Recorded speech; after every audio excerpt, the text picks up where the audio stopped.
What is going on, everybody? My name is Ron Glista, and welcome to the Music Spectrum podcast. Uh, got a very special guest here tonight.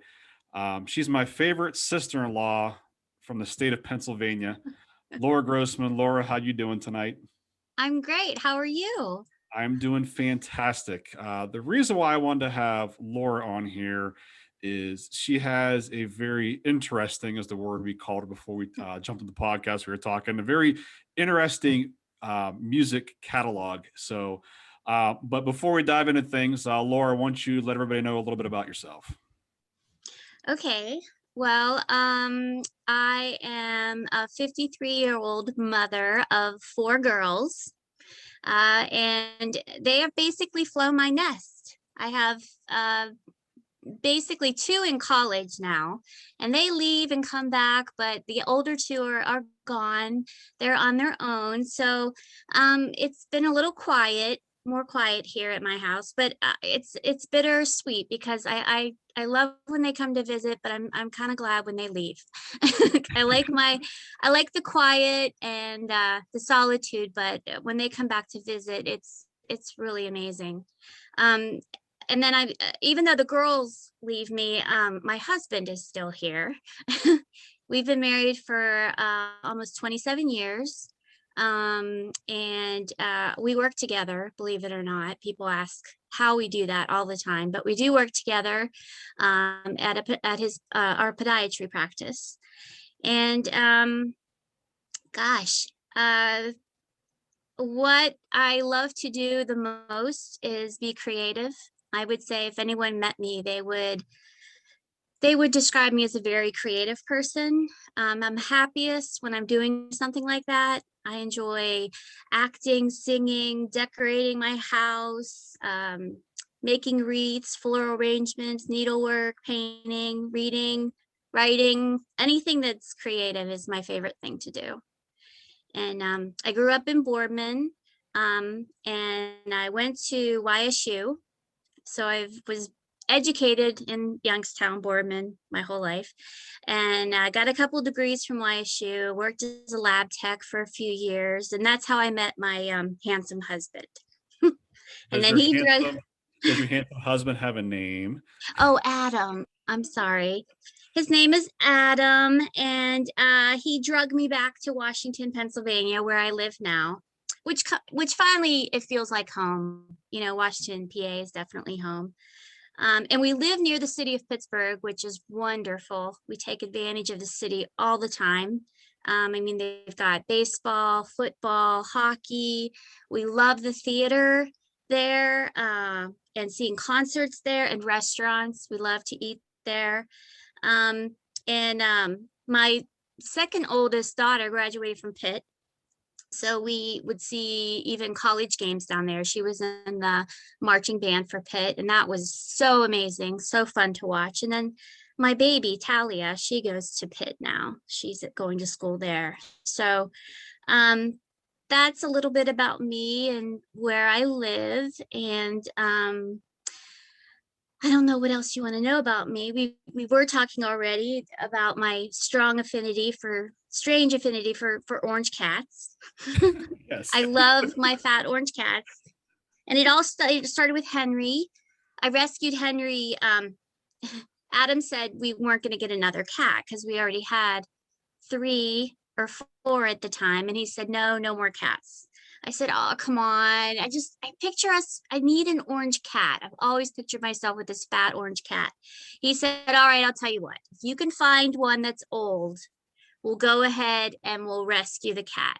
So on our downtime at work, I would be on the computer and I'd find like these cats, like, ooh, look at this one, and he'd be like, it'd be 8 years old. He's like, nope, nope, not old enough, not old enough. And I'd find one maybe 8, 6, 4. He's like, nope, nope, not old enough.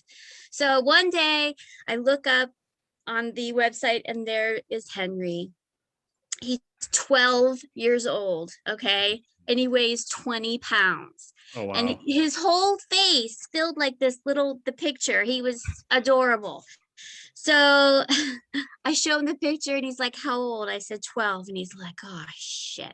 Because he knew I wasn't going to get anybody much older than that, and that's pretty old. So I said, well, I just want to go visit him, see what he's like. And we ended up going to visit him. And I think I was with him for like 2 seconds. And Adam left the room. I'm like, where are you going? And he's like, to fill out the paperwork, because we're obviously taking him home.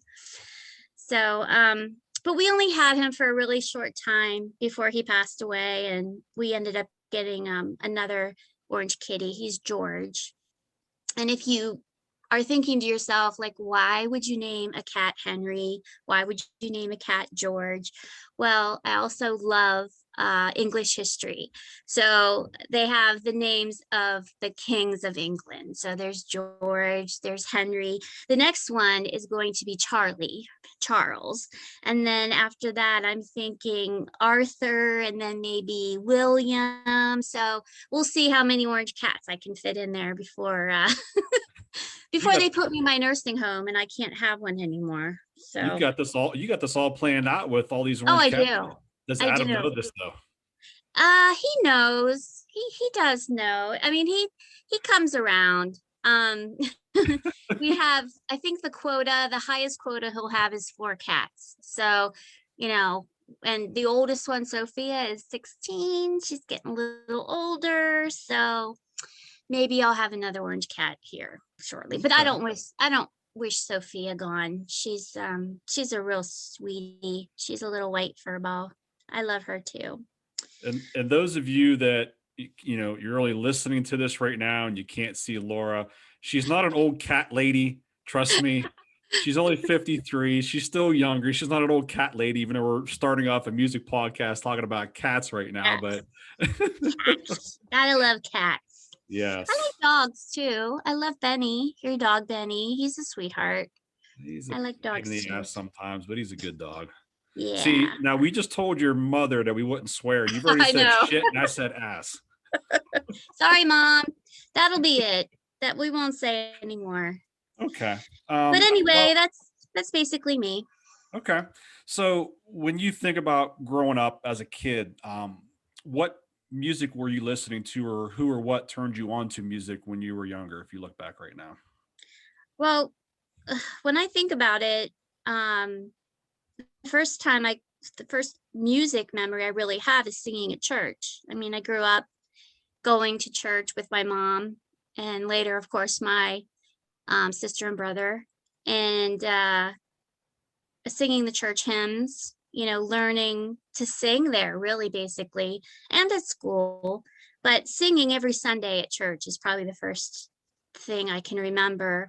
And also, I know it sounds silly, but we always had records, a record player. I don't know if there's people out there who remember what that is, but a record player, I was always playing records, always singing along. And I think that's kind of, when you asked me to do this, I really thought I was always singing along with something, singing along with the radio, singing along with these records, singing in church. And I think I've always been, I always gravitated toward singing. So anything I could sing along to. And that's kind of how it progressed through my life, and after that, I remember the 70s songs on the radio, singing those over and over. And Jen will attest to this too. We had albums and we had 45s, we'd stack like 10 45s on there and put them all on and sing the same songs over and over again.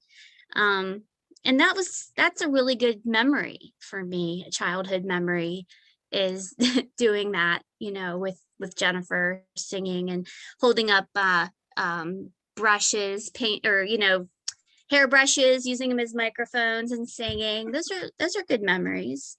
Any specific artists or bands that were on those 45s or those records that you can think back to? We had a couple Beatles. We had, I wish I could remember, but I don't. I just remember dragging the line. Bam, bam. I don't know who that is. We had that one. And we had,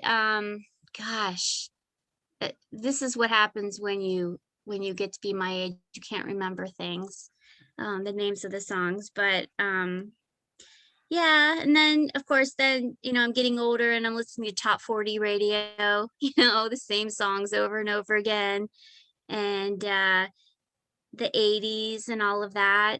And then I always listened to basically the same music my mom did because we listened to the radio, in the car and whatever. And then when I got to be a sophomore in high school, I tried out for Flagline and the marching band. And the song that we tried out to was a Journey song. Uh-oh. And I decided, yeah, that I was going to spend some of my hard-earned money with my paper route and babysitting. I was going to buy Journey's album. So Okay. I did, and I came home and put it on my record player. And my mom, I remember her coming back and like knocking on the door and opening the door, like, what are you listening to? Because, she really didn't know who this was. And I'm like, oh, it's Journey, it's our Flagline tryouts are to this. And she was like, oh, okay. Because it wasn't the usual, music that we listened to together. And that was kind of the start of me branching off a little bit and growing up a little bit as far as music's concerned. Okay. But, she would buy me my albums like Lionel Richie and Grease and like stuff like that. But this was definitely, more rock. So it's a little different. So when you listen to Journey, what was your tryout song for Flagline? Do you remember that? Oh shit, I knew you were gonna ask me that. I got to put I you on can the still do spot, the routine. I can but you don't still know the do song. no. I I I would know it if I heard it. I know what it is. I just can't remember. I'll think of it. But I can do the routine. The first part of the routine I still remember. When all this COVID crap is over, and when we're together somewhere at a family function, I'm Mm, going to figure out what the Journey song is. And I'm going to play it, and you're okay. going to do your routine for me. You know what you should also do is you should also get the fight song for Borman because Jennifer and I were both on Flagline and we could do that for you for sure. We Okay, both remember that. that's a So deal. When you bought your Journey album, was there a certain song that you liked the most off of there, or you just enjoyed listening to the whole thing? I was like, I enjoyed listening to the whole thing. It was really different. It was like foreign to my ears, listening to this more rock sound. Um, but I liked it. I liked it a lot actually. Um, and then I when I started going to when I went to college then um I broke up with my boyfriend from high school and I met this really cute guy in school in college and his name was Brian and he listened to heavy metal. So Okay. this was like a complete culture change for me. So he's listening to this music and I'm like, oh my God, like this guy sounds like he's dying. He's singing this song and they're screaming and there's guitars and it's loud and John Bon Jovi was the first, the big album. Okay. And I was like, oh my God, I don't know if I like this. Well, of course, the more you listen to it, the more you start to like it. And I definitely, liked Bon Jovi and Twisted Sister and AC/DC and um, Aerosmith and Whitesnake and like all those groups that were big at that time. And we saw a lot of them too. We saw Bon Jovi, and I'm trying to think who opened for them. Of course, I cannot remember because I don't remember anything. But and in fact, the Bon Jovi concert, when we went to that, we went in Brian's friend's RV. So Okay. we're in this RV and we go to see this concert and he's like, you know what, let's get on top of the RV so we can see. It's like a huge crowd. So we get on top of the RV and well, he, decided he wanted to give me a kiss. So he gave me a kiss and we're kissing on top of this RV. And we stop and I look, and I am not kidding you that I looked out and every eye around us was up on this RV and they were chanting something along the lines of, and I was like, oh my God, right? It was crazy. I'm like, I think we should get off of here now. But anyway, that was kind of fun. Well, so that way, every time you listen to Bon Jovi, that takes you right back to Oh the my being on top of God, the RV. absolutely. I can remember one time Brian and I were in his car and his friend Mike and another guy were in another car, and we were like driving side by side down 224 and trying to pass bottles of beer to each other, because they had beer, we didn't. So we were passing it back and forth, and like vividly remember, when I hear those songs, remember that those were really, really good times in school. I can vividly remember being at Pal Joey's and downtown Mhm. Youngstown. Yep. It's really, really, really fun time in my life. It's a lot of fun. That's cool. And we also Um, like, I'm sorry, go ahead. no, go ahead. I was Keep gonna say, elaborating. then we had that, and then we also like Bryan Adams, because he was huge at that time.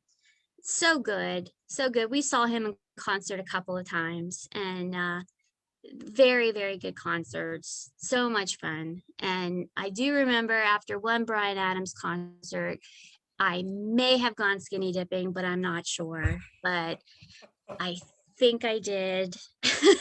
Oh, Laura, Laura, Laura, your mother's gonna love I this. know. It was so fun though. It was really fun. But So the Bryan Adams concert, do you remember where that was at?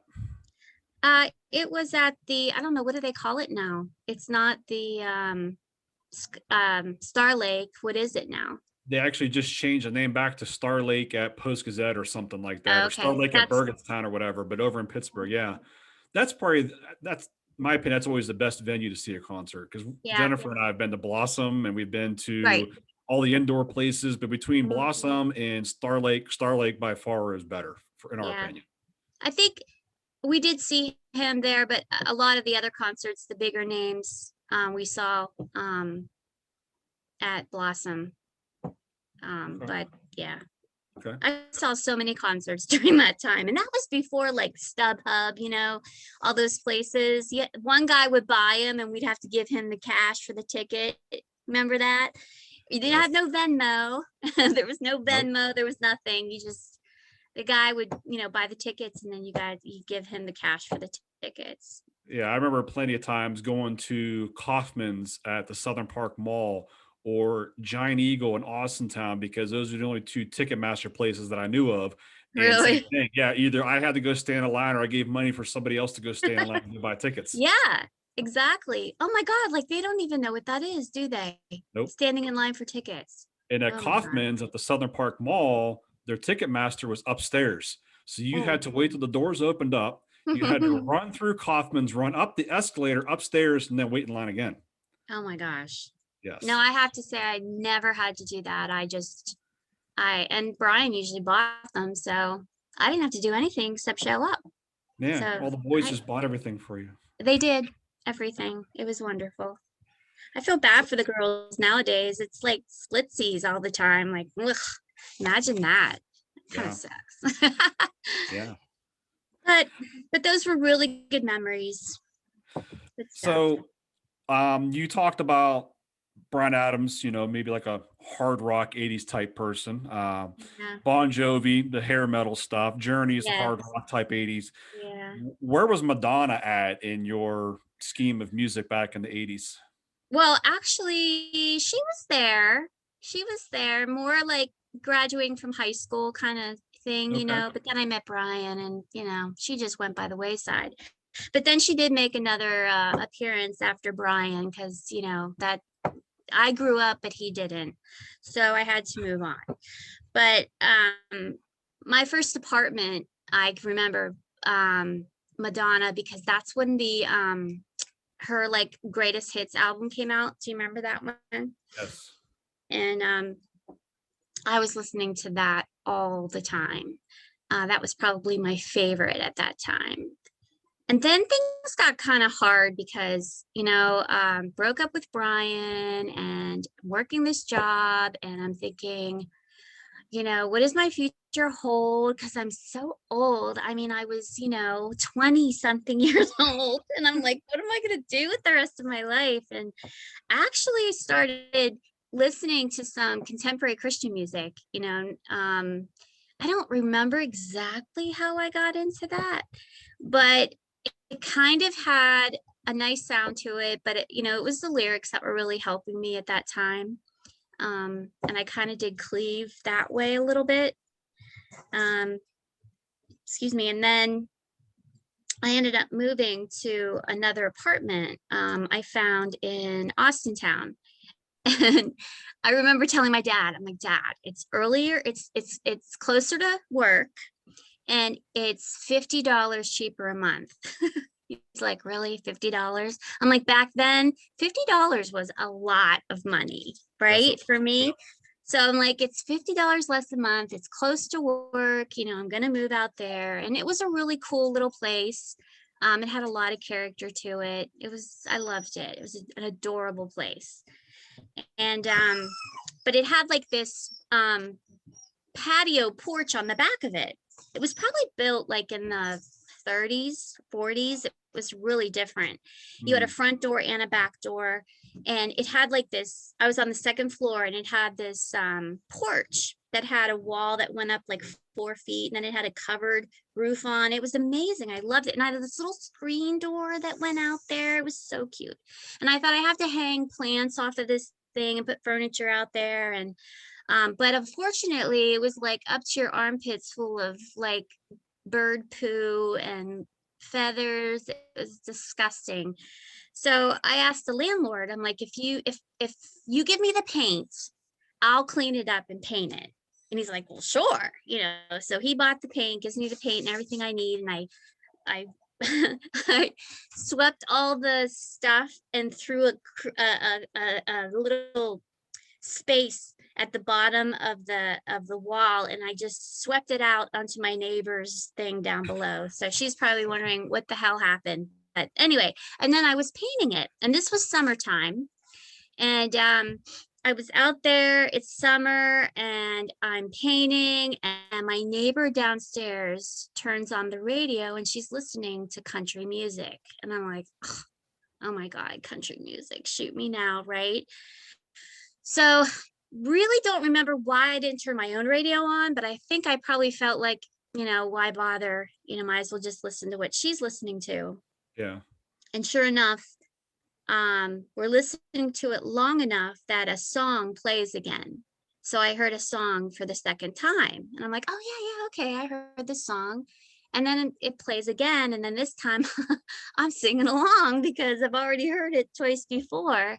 And then I'm hearing names like Tanya Tucker, and I'm hearing names like Billy Ray Cyrus, and I'm hearing, who else? God, don't get old. It's so awful.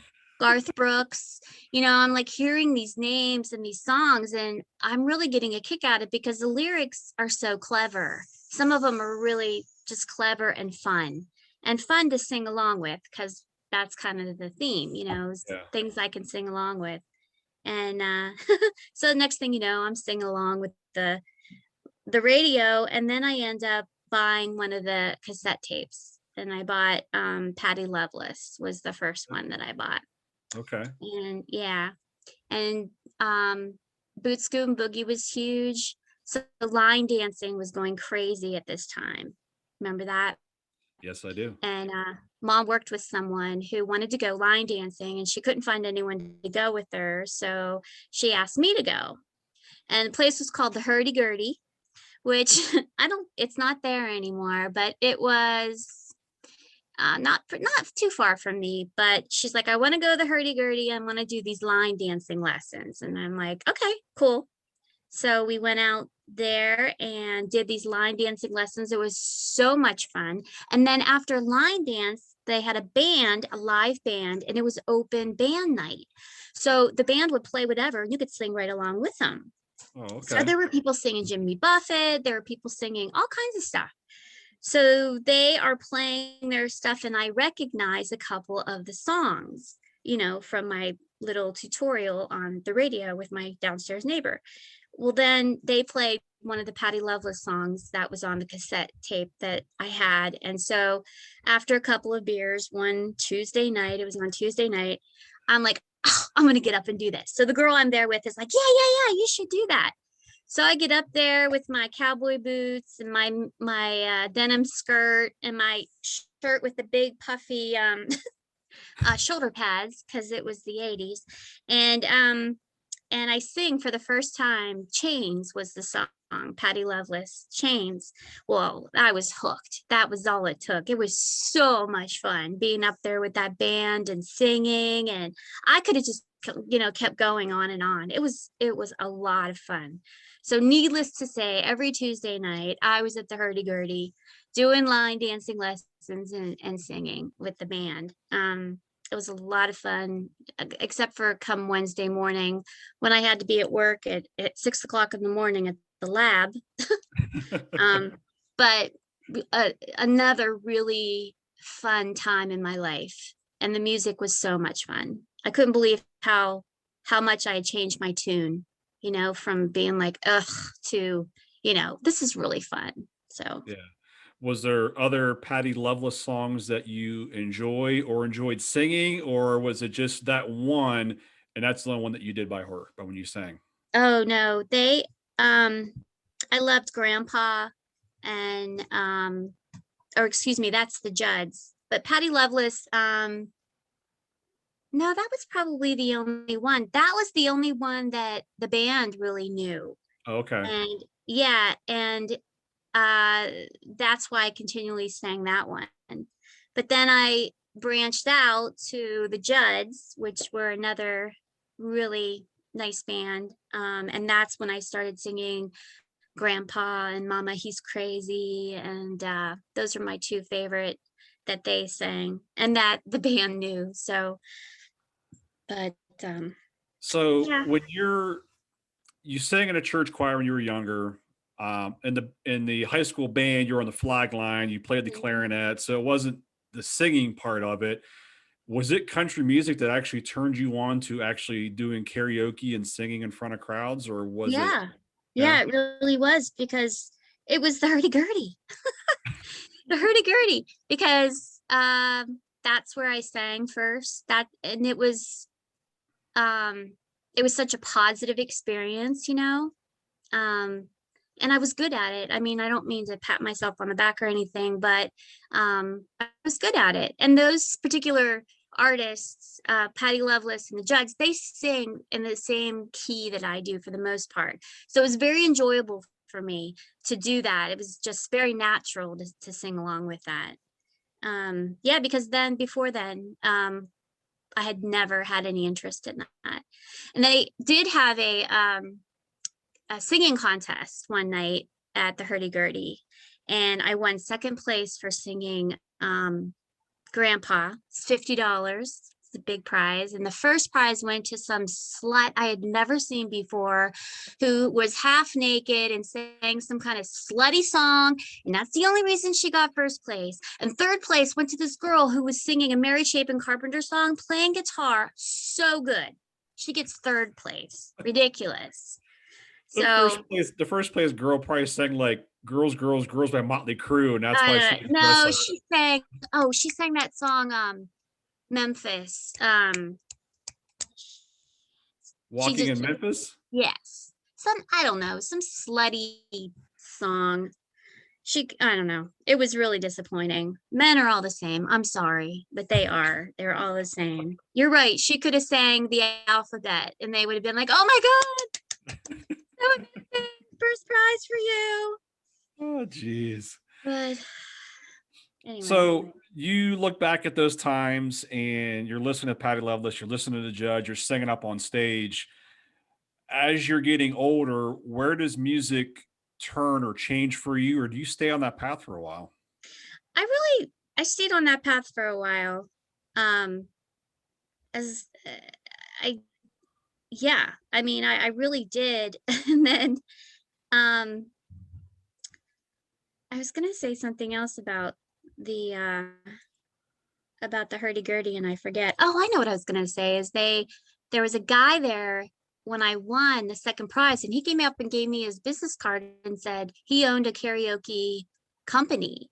And then he would hire people to go to the different places and sing when people weren't singing, Yeah. you would sing and I remember what I was wearing, I had no pockets, and Adam was with me, and I'm like, "Can you put this card in your pocket?" And he was like, "No," because this guy was talking to me. So he's all jelly. And he was such a jerk. He wouldn't put the business card in his pocket because he was mad.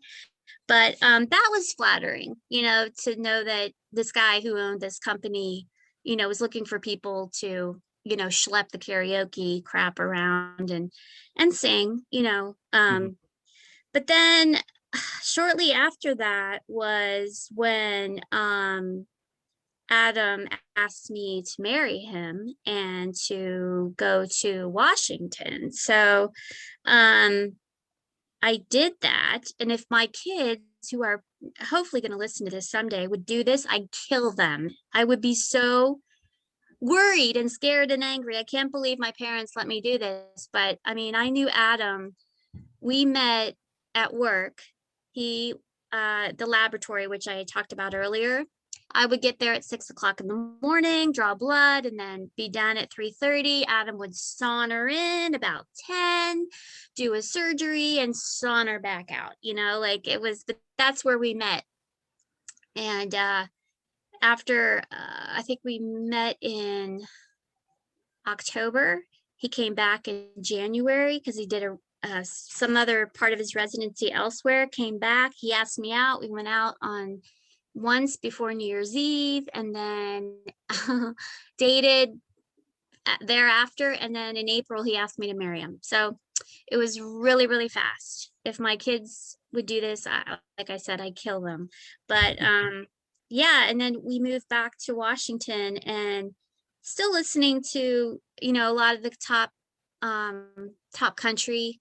Mhm. But then as soon as I got pregnant with Leia, our first daughter, and had her, everything else just kind of stopped. Music just kind of took a back seat. And the only song I can remember is Alison Krauss, a song that she sings. And I remember singing that to Leia all the time. And I know you're going to ask me what the song is, and I'll think of it eventually.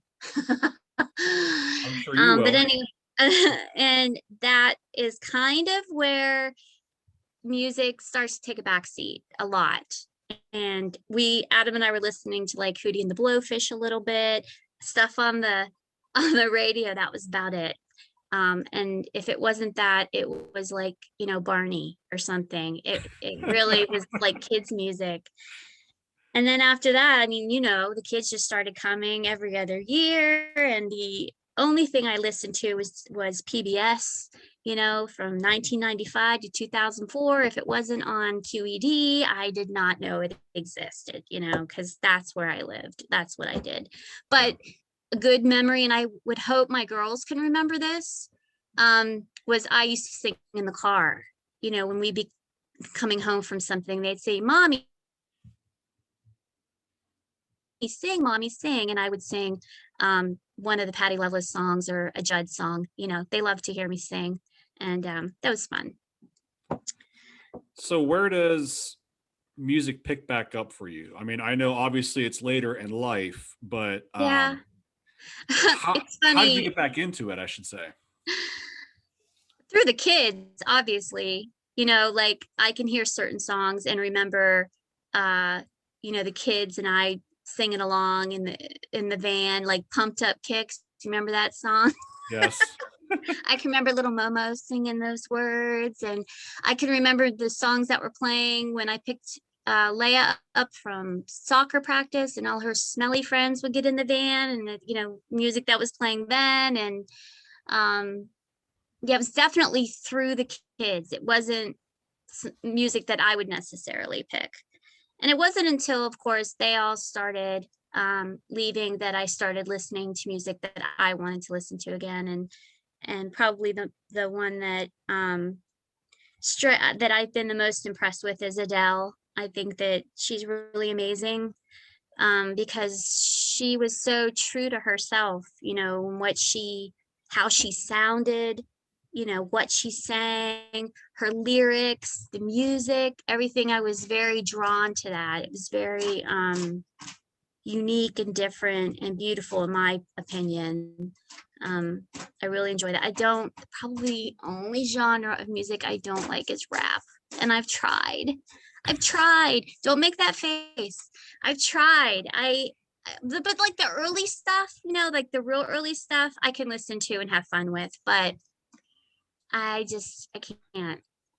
Well, I'm not gonna knock on you for not liking rap because I can't listen to the newer stuff that's out now. I'm the same as you. The Yeah, early 90s hip hop, R&B, rap stuff back then. Yeah, that's the stuff that I still continue to like and I enjoy.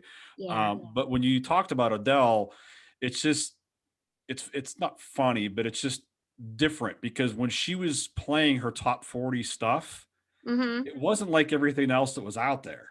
Right. Most of her stuff might have been slowed down type music where she actually sang lyrics versus repeating a same verse Yeah. over and over and over again. Yeah. And I True. think that's what made her different. That's what made her stick out a little bit. Yeah. Yeah. And I liked the fact she was so young, like if you listen to her, they go by her age, right? There's 19, 21. She labeled her albums by her age.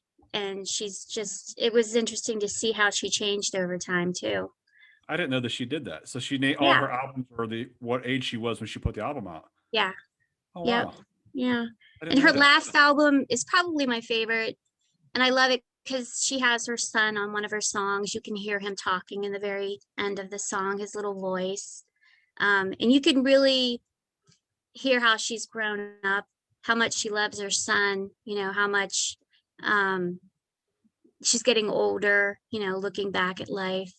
I enjoy listening to that a lot. Yeah. So, So now you are singing again. yes, You're singing in musicals. So yes. how does this start back up again for you? Well, it was on my bucket list. When I turned 49, I had this bucket list that I wanted to check everything off. And one of the things was I want to be in a musical before Okay. I'm in a nursing home, and with my walker, trying to do Sound of Music or something. Um, and I had an acquaintance that I met through my when I had my shop, and she was in theater. One of the local, we have so many community theaters here in our area. It's really very, very nice. There's several. But she was involved in one of them near where we live. And I said, I really want to try that. I really want to do that. And she's like, well, when you're ready, let me know. So I did. I reached out to her and I said, I saw that they were holding auditions and I just want to try. I don't even care if I do anything, just so I can try. And she helped me come up with a song, and I went and I sounded amazing in the car on the way there. And then I get up on stage and I can't talk. My tongue is stuck to the roof of my mouth and I sound terrible. And it was really nerve-wracking. But everybody in community theater usually gets a spot. So I was in the chorus or the background singers, but that was fine with me because I did it right. I actually Yeah. auditioned for a musical, so Yeah. I checked that off, um and then but it is a bug. It really is a bug that bites you, and you do want to do more and more of it, and it's so fun. My experience was such a good one. um the people, everybody is pleased and thank you, and there's this etiquette about being in a play. Musicals, everybody treats each other with respect. It's really, I had a very good experience. I have had since then too. Now, is that the only one So that you did, or have you done something else since then? no, I have a whole resume now, Ron. What? How many have you done now? Well, the first one I ever did was a kind of an obscure one. It was called Children of Eden. It was based on the book of Genesis, but it was different. Did that, and then I was in My Fair Lady. I played are you familiar with My Fair Lady? I've heard of it, but I couldn't tell you anything about it. Never mind. I played somebody's mom in that. And then I was in Beauty and the Beast. Okay. I was Woman with a Baby in that one. So yeah, that was a very important role in that one. So, singing, I'm not a strong enough singer to sing any kind of lead or anything like that. And I'm a mezzo soprano, which is there's even harder to find roles like that sing in that range. Usually you have to be full on soprano, and you have to have a really strong voice, which I do not. It's just squeaky and annoying, which all of you who are listening, if you still are listening, have realized already. Well, the thing is, I've heard you sing, and when you were here a couple weeks ago with your sister, and you two were singing karaoke in the living room, you Mhm. have a good voice. You've always had a good voice, but like you're saying, to be able to be a lead singer for a Mhm. musical, you just have to be on a completely different level. Oh, yeah, absolutely. And I never had any formal training at all. If I would have, maybe if somebody would have taught me all of those tricks that you're supposed to know, maybe. Um, but I have found that I like acting even more than singing. So I'd rather do a play than a musical. Okay. Musicals are really fun. Usually have a really big cast, so we have a really good time. But I think I prefer to be in a play. And I've been in several that I've really enjoyed doing. It's hard. It's not easy. Well, I bet. I mean, having to Yeah. remember lines and stuff and everything Mm-hmm. else, and I can't imagine that. But I mean, that's your passion now, and Mm-hmm. has music taken you towards that passion by being in those musicals, you think? Oh Or yeah, absolutely. Because I thought, that singing in a musical would be what I would love to do. But then once I got where I'd have one or two lines in something, I realized that that's what I liked. Sorry, mom, that scared the shit out of me, and it was something like a challenge, like, oh, could you imagine doing like more than two lines, and I did eventually end up doing a couple of plays where, it was only a few people in the cast. So you had to learn a lot of lines. And I enjoyed that a lot. Very scary, but very satisfying when you do it and you learn it and you do it really well. It's very yeah, satisfying. Yeah. not to get off topic, but your mother, the Uh-huh. swear word she hates the most is shit. Really? Well, That's what I found shit. out. Why is that? Shit, I don't know. I just found that out a couple days ago. Well, I will have to remember that. It's good Yeah. to know. Thanks for the heads up. Yes, no problem. After the fact. Now that we're almost done. Mm-mm. So anything lined up in the near future with any musicals or plays that you're going to get into? Well, COVID has really just kind of destroyed that. Because obviously you can't Yeah. be in a theater. But they did finally, I have I kind of call it like my home field, you sports people, but it's a Little Lake Theater. They did where you would tape an audition and send it in. Okay. Um, so usually I love auditioning. It's a lot of fun because you're with people. The way they do it is it's like a horseshoe. It's like 8 people. They give us what are called sides, which are part of a play. And you read off of each other. And it's so fun to be with people who like to play just like you do. But they did that remotely. You had to film it and then send it in. And then hopefully um, they'll be able to do some shows here. They're planning on having an outdoor venue. Oh, cool. I'm not sure how that's going to work, but I don't know.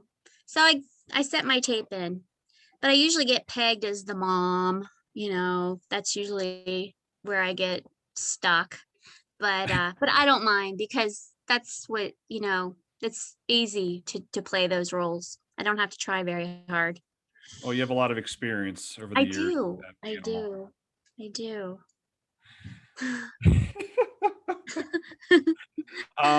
Before we jump off here, do you have anything else for the audience that might be listening as far as your musical tastes or interests or anything like that? Um, Gosh, I would say always have an open mind about music. Um, because I definitely have been like all over the board. I love um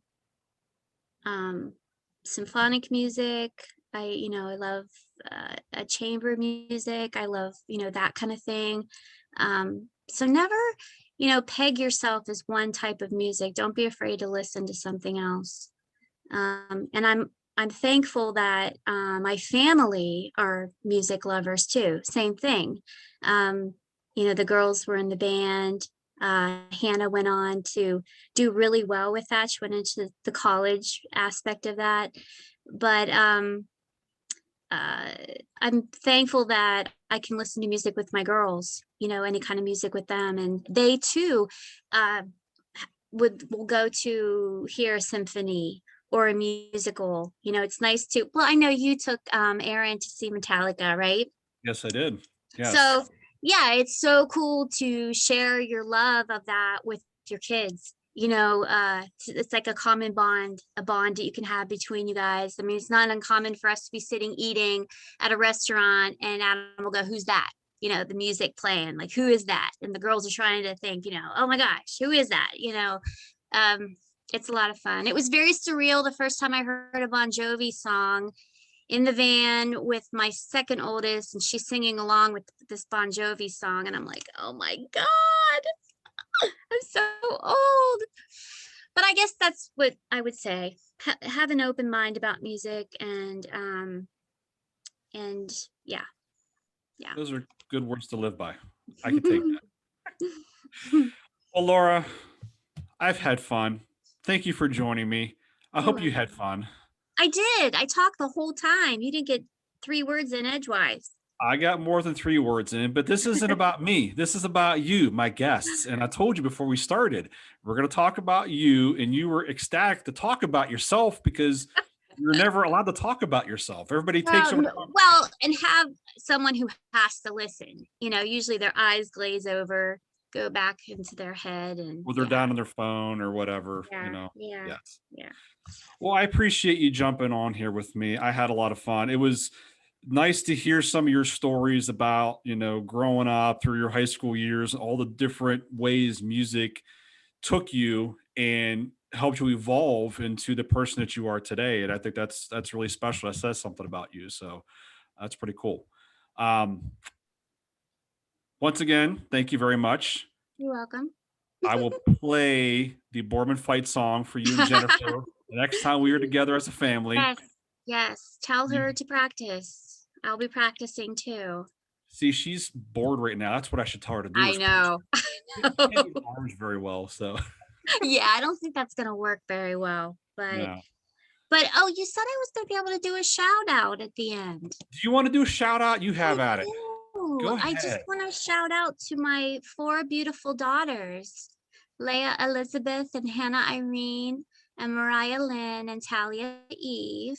They're the 4 best things I've ever done in my whole life. And I love them with my whole heart. And I'm so proud of the young women that they've become. So, okay, I'm all done now. They are great girls. They I've are. I've been privileged to see them grow up to the young girls and young women that they are now and into the college world and fields that they're going into. And you and Adam have done a great job raising those 4 girls. So good Thank job. you. Thank you. Yes. We, Okay. Jennifer and I, aspire to be parents like you guys. Aw, that's so sweet. Thank you. They are good noodles, as we say in our house. They're Yes. good eggs. Yeah.